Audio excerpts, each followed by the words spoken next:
We'll take you to Sri Lanka now. The investigation into the Easter Sunday terror attacks is starting to intensify. Just a few hours ago, Sri Lanka's president called for the resignation of his top security officials following the suicide bombings.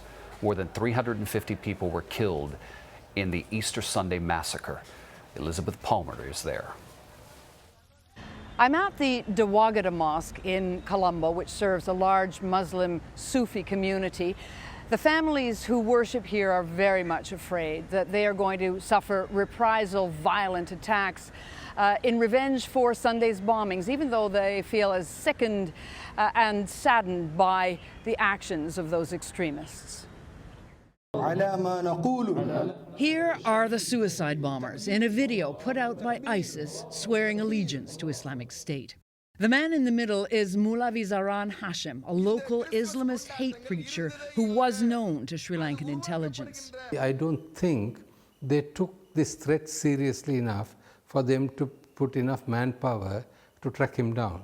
Hilmi Ahmed, vice president of Sri Lanka's Muslim Council, says they warned security officials 3 years ago about Hashim. And this month, Sri Lankan security forces received more than one foreign intelligence warning that attacks were in the works. But it gets even worse than that.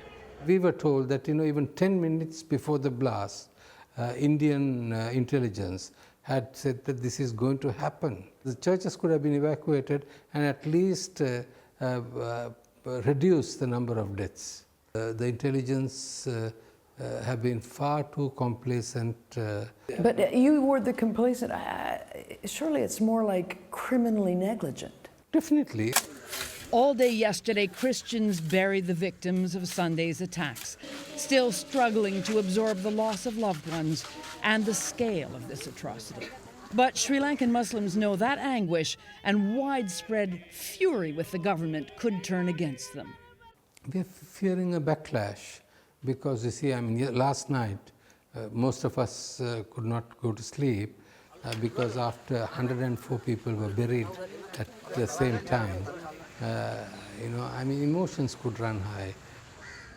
Sri Lanka's president has announced that he's going to fire all the defense chiefs and completely restructure the police and the security services. But in this country, most people will think that is just too little and very much too late. David? Absolutely right about that. Thank you, Liz.